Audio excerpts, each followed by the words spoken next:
ये बड़ा सवाल है कि अफगानिस्तान पाकिस्तान से बदला कब और कैसे लेगा। लेकिन दूसरी तरफ रूस यूक्रेन महायुद्ध को लेकर बड़ा कयास लगाया जा रहा है। क्या वो वक्त आ गया है जब दोनों देश हमले बंद कर देंगे? ऐसा इसलिए क्योंकि डोनाल्ड ट्रंप के 28 पॉइंट्स वाले पीस प्लान पर साइन करने के अलावा ज़ेलेंस्की के पास अब कोई चारा नजर नहीं आ रहा और ट्रंप के स्पेशल दूत इस वॉर को रुकवाने के लिए पुतिन से मिलने वाले हैं।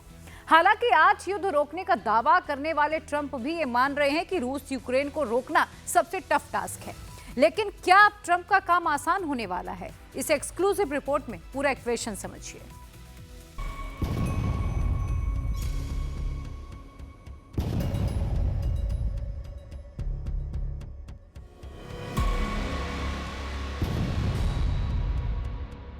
क्या रूस यूक्रेन युद्ध थमने वाला है?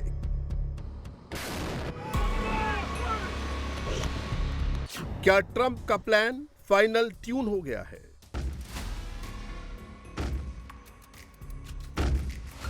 क्या ज़ेलेंस्की के पास कोई ऑप्शन नहीं बचा है?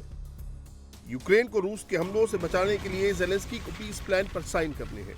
अगर ज़ेलेंस्की ट्रंप का पीस प्लान मान लेते हैं तो पुतिन की मिसाइलें तबाही नहीं मचाएंगी, और अगर ज़ेलेंस्की पीस प्लान पर दस्तखत नहीं करते तो पुतिन के हमले पहले से भी और दमदार हो जाएंगे। अमेरिकी राष्ट्रपति डोनाल्ड ट्रंप भी ज़ेलेंस्की को यही मैसेज दे रहे हैं कि पीस प्लान को मान ले, नहीं तो युद्ध जिस डायरेक्शन में जा रहा है उसके हिसाब से 2 महीने में रूस यूक्रेन की जमीन पर कब्जा कर ही लेगा।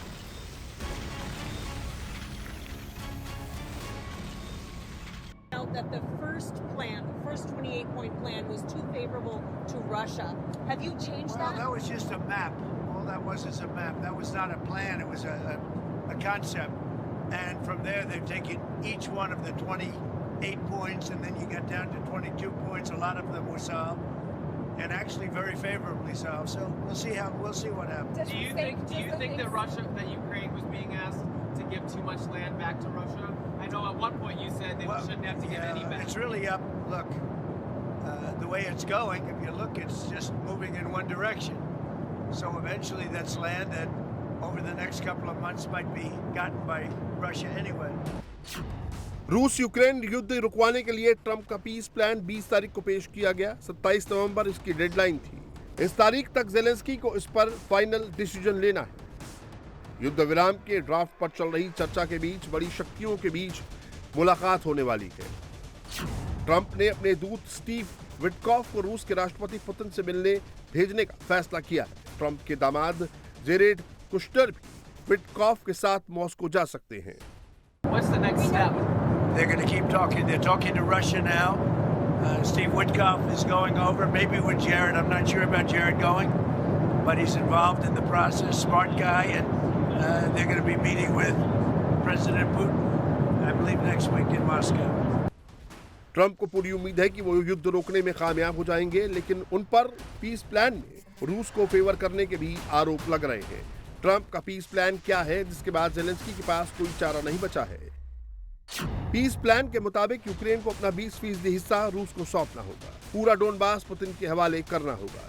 यूक्रेन को अपनी सेना घटानी होगी। सिर्फ 6 लाख जवान रहेंगे। क्रीमिया रूस का हिस्सा माना जाएगा। जापोरिजिया और खेरसॉन में वही फ्रीज लाइन बनेगी जहां अभी रूसी सेनाएं युद्ध के मोर्चे पर डटी हैं। डोनबास में नो मिलिट्री जोन होगा। यूक्रेनी सेनाओं को यहां से वापस जाना होगा। रूसी सेनाएं भी नहीं रहेंगी। यूक्रेन लंबी दूरी के हथियार ना बनाएगा ना खरीदेगा। हथियारों का मॉडर्नाइजेशन नहीं करेगा। नाटो में यूक्रेन की एंट्री नहीं होगी। नाटो सेनाएं यूक्रेन में नहीं जाएंगी। अमेरिका यूक्रेन को नाटो जैसी सिक्योरिटी देगा। रूस पर लगे प्रतिबंध हट जाएंगे। बदले में यूरोप में जब्त 2000 करोड़ की रूसी प्रॉपर्टी और फंड डीफ्रीज होंगे। इसका कुछ हिस्सा यूक्रेन के विकास में खर्च होगा। You heard this audio that Bloomberg has of Witkoff coaching the Russians on how to appeal to you and get on I your haven't good heard side? it, no, but that's a standard thing, because he's got to sell this to Ukraine. He's got to sell Ukraine to Russia. That's what a deal maker does. You got to say, look, they want this. You've got to convince them with this. That's a very standard form of negotiation. I haven't heard it, but I heard it was standard negotiation. And I would imagine he's saying the same thing to Ukraine, because each party has to give and take. Trump कह रहे हैं Ukraine के हितों का ध्यान रखा जाएगा। जो युद्ध 1373 दिनों से चल रहा है वो क्या अब खत्म हो जाएगा? इस मैराथन वॉर को लेकर डोनाल्ड ट्रंप भी खुद मान रहे हैं कि उन्हें लगा था कि युद्ध रोकना आसान होगा, लेकिन ये काम सबसे मुश्किल है। We settled 8 wars, and I thought this would be one of the easier ones because of my relationship with President Putin. But this is probably one of the more difficult ones. There's a lot of hatred. People are starting to realize it's a good deal for both parties, and they got to stop the war. They're losing a lot of people, a lot of soldiers, mostly soldiers. Trump का मुश्किल काम क्या अब आसान होने जा रहा है? क्योंकि यूक्रेनी राष्ट्रपति ज़ेलेंस्की ने कहा है कि यूक्रेन शांति समझौते पर आगे बढ़ने के लिए तैयार है और वो संवेदनशील मुद्दों पर ट्रंप से मिलने के लिए भी तैयार है। Security decisions about Ukraine must include Ukraine. मैं राष्ट्रपति ट्रंप से मिलने के लिए तैयार हूं।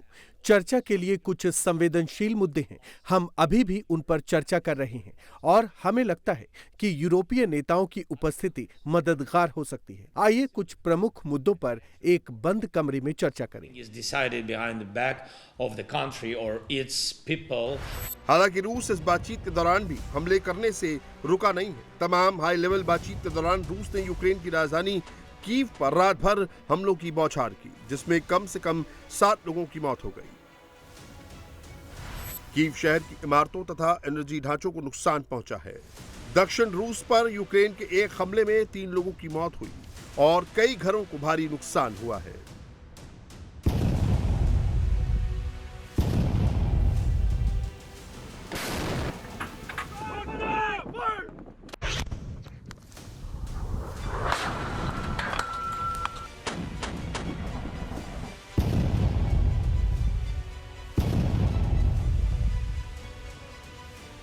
As long as Russia has not taken real steps toward जब तक रूस ने सेना को हटाने की दिशा में वास्तविक कदम नहीं उठाए हैं, अपनी युद्ध मशीन को बंद करने के लिए रियल स्टेप, ऐसे कदम जो स्पष्ट रूप से दिखाए कि रूस इस आक्रामक युद्ध को समाप्त करने के लिए गंभीर है, तब तक हमें यूक्रेन का समर्थन करने, अपने लोगों का समर्थन करने और हमारी सामूहिक सुरक्षा का समर्थन करने के लिए काम बंद करने का अधिकार नहीं है।